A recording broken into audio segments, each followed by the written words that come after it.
It's the season of giving kaya ang ilang sparkle artist inalahan ng panahong ito para mag-give ng saya sa kapwa ko mahal ko Pamaskong Handog 2023. Kinantahan ni Kim Perez at Kea Misha ang ilang batang may cancer na beneficiaries ng Kapwa Ko Mahal Ko. Kwento ni Kapwa Ko Mahal Ko President Orly Mercado, layo nilang mabigyan ng lakas ng loob at inspirasyon ang kanilang beneficiaries. May games at may sayawan din sa event.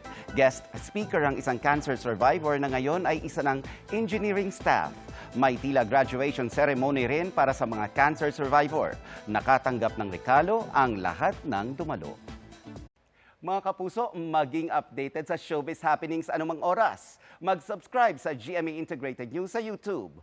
Para sa mga kapuso abroad, bisitahin ang GMA Pinoy TV at www.gmanews.tv.